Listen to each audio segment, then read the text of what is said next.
Hi, எல்லோருக்கும் வணக்கம். Welcome to உங்கள் நான் கமல்ஹாசன். இந்த வீடியோவில் நம்ம கமல் சார் பற்றின ஒரு புதிய தகவல் தான் டிஸ்கஸ் பண்ண போகிறோம். வீடியோக்குள்ளே போகிறதுக்கு முன்னாடி நம்ம சேனலுக்கு புதுசாக இருந்தீங்கன்னா சப்ஸ்கிரைப் பண்ணுங்கள் சேனலை, வீடியோ லைக் பண்ணுங்கள்.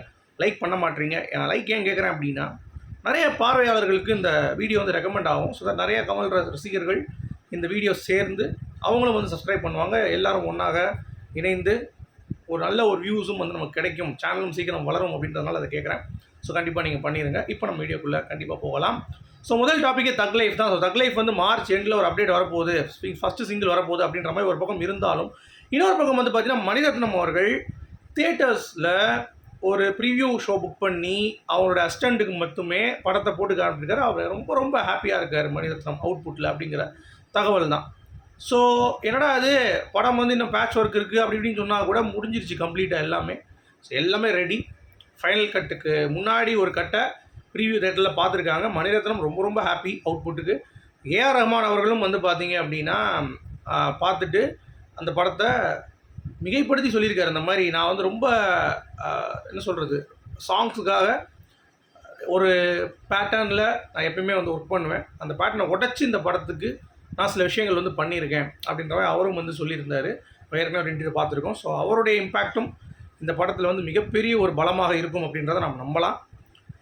கரெக்டான ப்ராசஸில் சூப்பராக மணிரத்னம் அவர்கள் இந்த படத்தை முடிச்சிட்டார் அப்படிங்கிறது தான். ஜூன் கூடிய விரைவில் வரப்போகுது. இன்னும் 2 மாதம்தான் இந்த கேப். இந்த மார்ச் முடிஞ்சுன்னா ஏப்ரல் மே அவ்வளோதான். ஜூன் வேறு லெவலில் நம்ம எக்ஸ்பெக்ட் பண்ணுற தக் லைஃப். ஐ ஆம் ஆல்சோ வெயிட்டிங். நீங்களும் வெயிட் பண்ணுவீங்கன்னு நினைக்கிறேன். அதை பற்றின அப்டேட் ஏன்னா நிறையா படம் அப்டேட் என்ன அப்படின்ற மாதிரி நிறைய பேர் கேட்டுட்டு இருந்தீங்க. இன்னொன்று நல்லா கவனிச்சிங்கன்னா, ரகுமான் சார் 5 டிஃப்ரெண்ட் ஜெனரில் சாங்ஸ் பண்ணியிருக்காராம். அவர் ரொம்ப ரொம்ப என்ன சொல்கிற கான்ஃபிடென்ட்டாக சொல்லியிருக்காரு, சாங்ஸ் டிஃப்ரெண்ட்டாக பண்ணியிருக்கேன் அப்படின்ற மாதிரி. வெயிட் பண்ணி பார்ப்போம். அடுத்து KS237 ஏப்ரலில் அப்டேட் வந்துடும். ஓகே, ஏப்ரல் முதல் வாரம் வரலாம், இல்லை 2வது வாரமோ, இல்லை ஏப்ரலில் கண்டிப்பாக அப்டேட் அப்படின்றாங்க. இதில் என்னென்னு பார்த்தீங்கன்னா 40 நாள் தான் ஷூட்டிங்காக அன்பறிவு ப்ராஜெக்ட்டுக்கு. KS237 பெருசாக பயங்கரமான ஒரு இதெல்லாம் கிடையாது. பட் ஆக்ஷன் த்ரில்லர் அந்த மாதிரி ஒரு கான்செப்டில் எடுத்திருக்காங்க. கமல் சார் லுக்கே பார்த்தீங்கன்னா பயங்கரமாக இருக்குது. நீங்கள் இதில் சரியான கமல் சாரோடைய வேறு பரிணாமத்தை நீங்கள் பார்ப்பீங்க. டிஃப்ரெண்ட்டான லுக்கு, அதை மட்டும் ப்ராமிஸ் பண்ணலாம். 40 days நறுக்குன்னு ஷூட்டிங்கு. வேறு லெவல் கதைக்களம் ரெடி ஆகிட்டுருக்கு. எல்லாம் முடிஞ்சிருச்சு. ப்ரீ ப்ரொடக்ஷன் வேலை அப்படிங்கிறதுலாம். இனிமேல் பார்த்தீங்கன்னா ஷூட்டிங் ஸ்பாட்டுக்கு போய்ட்டு லொக்கேஷன் தேடிட்டு இருக்காங்க. அன்பறிவு எல்லாம் முடிச்சு ஃபைனலான பிறகு பட்டுன்னு அப்டேட் KS237 அடுத்தது நம்ம வெயிட் பண்ணிக்கலாம் அப்படின்றது தான். சரி, இந்த நடுவில் KS233 ஒன்று இருந்துச்சு. அது என்ன ஆச்சுன்னா, அது கண்டிப்பாக ட்ராப்டு தான். ஏன்னா ஜனநாயகன் அப்படின்னு சொல்லிட்டு நம்ம வினோத் விஜய் வச்சு ஒரு படம் பண்ணுறாரு. அப்படி இருக்கும் பொழுது அந்த KS233 இனிமேல் பார்த்தீங்கன்னா அது ஹோல்டு. அது அவ்வளோதான், முடிஞ்சு போச்சு. நம்ம அதை எக்ஸ்பெக்ட் பண்ணிகிட்டு இருக்க ஒரு இதுவே கிடையாது அப்படிங்கிறது தான். சரி, ரைட்டு. இப்போ கல்கி பற்றி வருவோம். கல்கியில் கமல் சாருக்கு நான் ஏற்கனவே சொல்லியிருந்தேன், கெட்டப் பயங்கரமாக இருக்கும். இந்த செகண்ட் பார்ட்டில் ஏற்கனவே நாலேஜ் 24 கெட்டப் அப்படின்னு சொல்லிட்டு ஃபஸ்ட்டு பார்ட்லேயே சொன்னார். இப்போ கமல் சாரோட நம்ம 2 கெட்டப் பார்த்துட்டோம். இன்னும் அதாவது அவருடைய டிரான்ஸ்ஃபர்மேஷன் எப்படின்னா, இந்த இதில் சொல்கிறாங்க, உருவத்தின்படி அவருடைய இது மாறும் அப்படின்ற மாதிரி சொல்கிறாங்க. அதாவது கமல் சார் அண்ட் அமிதாப் பச்சனுடைய கால் ஷீட் வாங்கிட்டாங்க. இப்போ ப்ராஜெக்ட் ஒர்க் பண்ணி போயிட்டுருக்காங்க. மிச்ச ஆர்டிஸ்ட் வச்சு இப்போ ஷூட் போயிட்டுருக்காரு. மார்ச்சில் இந்த 15ஆம் தேதியிலேருந்து ஆரம்பிக்க போகிறாங்க கல்கி. இதில் கமல் சாரோடைய கெட்டப் ரொம்ப ஸ்ட்ராங் இங்கே. ஏன்னா கமல் சார் எதுக்கு அவங்க போட்டாங்கன்னா, கெட்டப்ஸ் நிறையா போடலாம், அது சும்மா இருக்கக்கூடாது, கெட்டப் சும்மா மாற்றிட்டு இருக்கக்கூடாது, அதுக்கு ஒரு வேல்யூ இருக்கணும் அப்படின்றதுக்காக நாகேஷ் உழைப்பு போட்டிருக்காராம். பட் 24 கெட்டப் வருமாங்கிறது தெரியல. இருந்தாலும் எனக்கு தெரிஞ்சு ஏதோ ஒன்று ஒரு மேஜிக் நடக்க போகுது அப்படிங்கிறது பார்க்க முடியுது. அதை பற்றி அப்டேட் நான் சொல்கிறேன். அடுத்து KS238 கமல் சாரோடைய ஸ்டோரி தாங்க, கன்ஃபார்ம்டு. ஆனால் டேரக்டர் தான் யாருங்கிறது தெரியல. இது நான் பொடி வச்சு பேசுகிறனோ இல்லை அப்படிலாம் நீங்கள் யோசிக்காதீங்க. நம்ம பெருசாக யோசிப்போம். மேபி இந்த ப்ராஜெக்ட் ஹாலிவுட்டில் வரலாம், சரியா? இல்லை இங்கே ஏதாவது ரீஓன்டு டேரக்டர்ஸ் பண்ணலாம், இல்லை கமல் சாரே டைரக்ட் பண்ணலாம். அவருடைய மூடை பொறுத்து என்னங்கிறது தெரியல. ஆனால் KS238 ரெடி. 237 முடிச்சுட்டு அடுத்து பார்த்தீங்கன்னா அந்த ப்ராசஸ் போயிட்டுருக்கோம் அப்படின்ற மாதிரி சொல்கிறாங்க. இதுதான் படத்தை பற்றின அப்டேட்டு. சரி, பாக்யராஜ் அவர்கள் ரீசெண்டாக பார்த்தீங்கன்னா ஒரு பட விழாவில் சங்கர் சாரை தாக்கி ஒரு விஷயம் பேசியிருந்தார். அதாவது இப்போலாம் பிரம்மாண்டம் தான் எடுத்துகிட்டு இருக்காங்க, தவிர எவ்வளோ பிரம்மாண்டம் எடுத்தாலும் படத்தில் நல்ல ஒரு ஸ்டோரி லைனில் சொன்னோம்னா அதுதான் பிரம்மாண்டம். அதை விட்டு சும்மா பிரம்மாண்டம் பண்ணிகிட்டு இருக்கான்னு சொல்லிட்டு சங்கர் சார் ஒரு போடு போட்டார். எனக்கு தெரிஞ்சு சங்கர் சாரும் பார்த்தீங்கன்னா முந்தியெல்லாம் பார்த்தீங்கன்னா அவருடைய பாட்டில் ஒரு எசன்ஸ் இருக்கும், அந்த கதையை ஒட்டி வர மாதிரி இருக்கும். இப்போ அது திமிக்கிற மாதிரி இருக்குது சில விஷயங்கள் வந்து பார்த்தீங்கன்னா. இப்போ உதாரணத்துக்கு இந்தியன் டூவில் அந்த கேலண்டர் சாங்லாம் வந்து ஒன்றுமே இல்லை.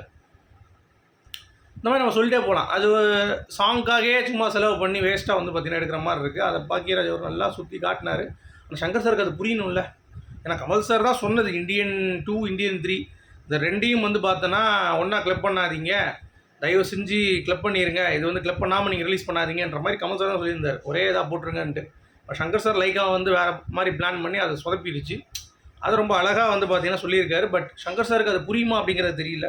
ஸோ வெயிட் பண்ணி பார்க்கலாம். அடுத்து ரமேஷ் கண்ணா பஞ்சதந்திரம் 2 லைட்டாக ஹேப்பனிங் அப்படின்ற மாதிரி அவரும் வந்து சொல்லியிருந்தார். ஏன்னா கேஎஸ் ரவிக்குமார் சொல்லியிருந்தார் தெரியுமா, நமக்கு வந்து ஒரு ஸ்கிரிப்டு டைலாக்ல இருந்து ஒருத்தர் கிடைச்சாருன்னா நான் வந்து பண்ணிடுவேன்ட்டு. ஒருத்தர் கிடைச்சிட்டாரு போல்.